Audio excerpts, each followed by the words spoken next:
What's up, guys? This is Solo, and now let's get my latest review on Dragon Ball Super episode 99. Alright, this is the episode that just came after the previous one, where everybody just saw Universe 9 get erased. Universe 9 getting erased, that's not that is like a big deal for everybody right now. Because, everybody just witnessed the universe literally get snuffed out. So they're like worried, because this fate that happened to them, it could happen to you too, because there's a lot at stake here. This tournament is about trying to survive, trying to see who's the strongest, who's going to stand up on top, and also see which universe does it gets to be the last one standing. Seeing this, they're all worried. They're all very worried that this what happened to them can happen to me next. Everybody it's so encompassing. Everybody stopped fighting. For the moment, because everybody's thinking about this. Goku and Vegeta, they've seen this before. The last time they saw Xenosaurus destroy a whole universe was way back in Goku Black, the Goku Black arc, when Zamos, they made him ridiculously OP. Zamos and Goku Black, that was ridiculously OP. In fact, the more you hit him, the more he just comes back stronger and stronger. It was very ridiculous. Everybody's wondering what to do next. The fighting ceased, but that's only for a moment. Remember, this tournament has a time limit of 65 of 46 minutes, and so far only only like a few has passed. If they kept keeping their time wasting, that means the time limit's still there. And just because Universe 9 is out doesn't mean the tournament just stops. So they have to keep fighting. Everybody's trying to come up with their own counter strategy, what to do next. Frieza's battling, saying that these guys, so with their witty behavior and their cruel actions, saying that I will one day reign over you. How really messed up it would be if Frieza would be the one to win the tournament, but he didn't use the Dragon Ball to become a super god to surpass even Zeno-sama. How crappy and crazy would that be? But we'll save that for a what-if story, And recently, like the voice actors for Goku and Gohan in Dragon Ball Super in Japan said that she would love to see 700 episodes of Super. That's right, 7, And that was just recently came out. 700 episodes. I would love to see that. One of the things I gotta love about the episode is how they explored the canon, how they like to expand on old characters and change things up a little bit. That's one of the things I like. As the tournament continues, they try to keep on fighting, fighting how Android 17 suggests to 18 using their power of unlimited energy to just keep going and just no longer hold back. Which seems like a good idea. I remember back in the Android arc, when they said they had unlimited energy, had that energy keep wasting, someone else gets eliminated, and then how the person that's supposed to get eliminated, this bird guy from Universe 10, Ramush is throwing a tantrum, and Ramush is a crappy god. We all know that. One of the things I liked is that Krillin did a triple Destructo disc. 3 Destructo discs at once. We've seen lots of people destroy. We've seen Krillin do a Destructo disc, Frieza, even Goku did it. But this is like the first time we've seen a triple Destructo disc. And I said that before, how they expand on the canon. Now, Zeno-sama, being a god among gods, seeing how the characters expanding, how the fighting continues, how Vegeta is up against Botama and Magetta, the fat guy and the metal guy from Universe 6, seeing how these guys do a combination moves, how they try to compensate for each other's weaknesses, Botama can't be hit and he can't take damage, while Magetta got a metal skin, but he's vulnerable to insults, how they work coins of Bokamagetta, it's kind of like a weird combination name, like tag team or whatever. Now, that's one of the things that you gotta love about Dragon Ball Super. How goofy, how Goku became comedy and serious. Dragon Ball Z did the same thing, especially when it came to the gods reacting to like how the universe gets ended. How Vados make a comment saying that, farewell, Chopper-sama, this probably may be the end, and just let her have it. And she was probably folding it in. That was funny. That was probably a little hilarious. All the gods are worried, because what happened to them happened to them. They can't feel the Kaioshin aura, or the aura of the Supreme Kai, or of the gods. This is gone. The only one that's left from Universe 9 is that one angel. That Whis-looking guy. He smiled, but he was very creepy. Which that's the speculation. The rumor is it's going to be like the Grand Priest is going to be the final boss of Universe of Dragon Ball Super, which is a very interesting thought. One thing I gotta love is is the dynamic in this episode. Like for example, Krillin. I gotta admit, this was a Krillin focused episode. You know, like for example, when 18 went very hard on an opponent, tried beating him up. It almost looked like she killed him. You know, a warrior from Universe 4. You know, the Raka Kitel. Colony.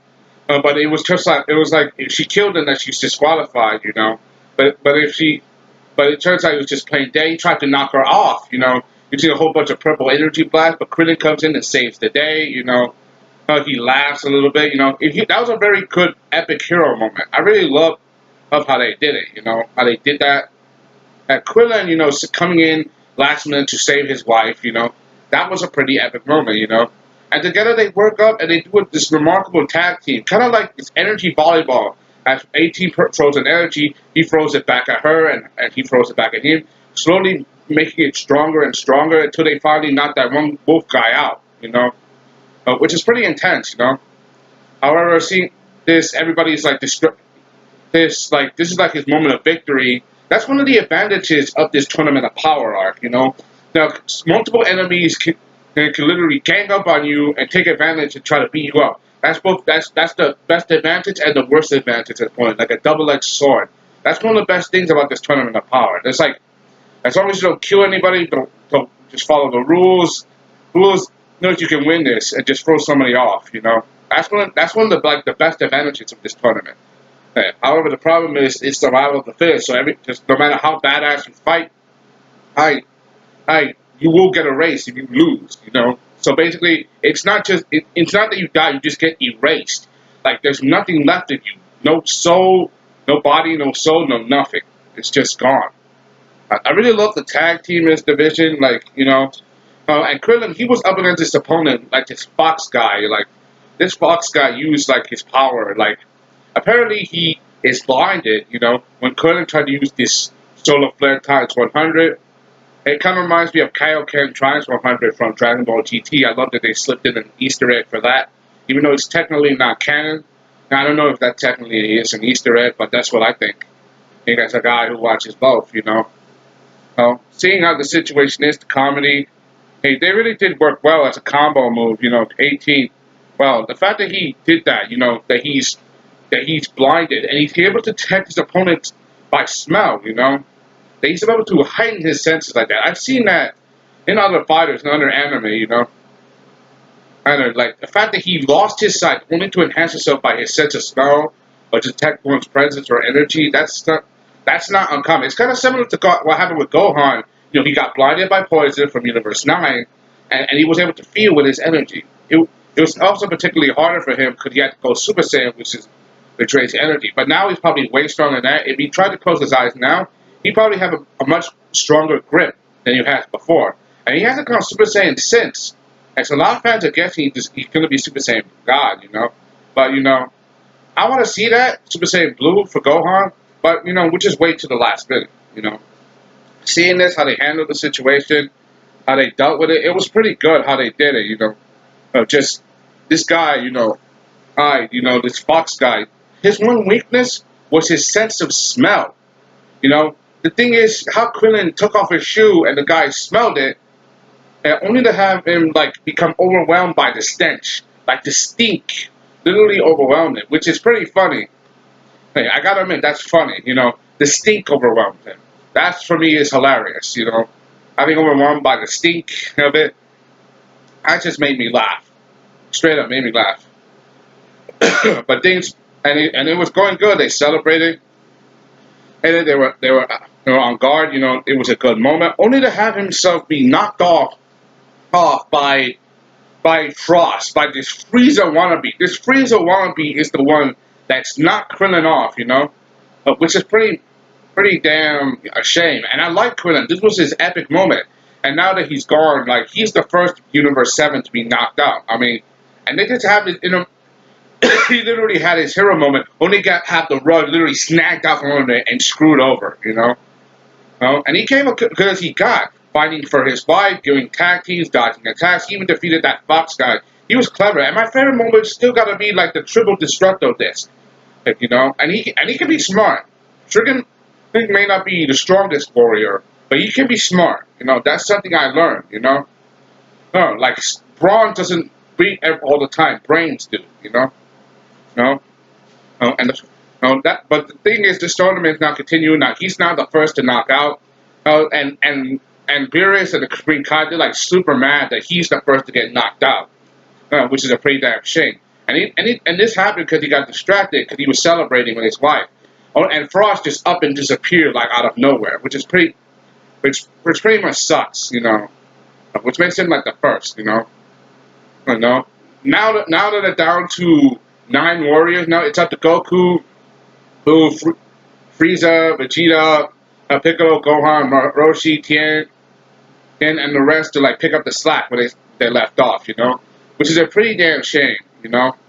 I love even though it sucked that he got eliminated first. I love how they handled Krillin in such a way, how they expanded on his character. I said that before. They like to expand on certain characters from the Dragon Ball Z verse, you know, how they like to give them character development. This was a good episode, and this is just you know, and this may not be the first, but it's not the next episode yet, you know. And the next episode, they gave highlights that we're gonna see the Super Saiyan girls, you know, from Universe 6. They're gonna go all out, especially Cliffa, you know, the Broly character. I can't wait to see how she fares out in the fight. How she's gonna break people. I can't wait to see how they do that. She's gonna break people. Anyway, that's all I gotta say. Hope you enjoyed this one. Right? Thank you. Anyway, that's all I gotta say. This is Southern Irons. Give my latest review on Dragon Ball Super episode 99. All right. See you guys next time. Bye.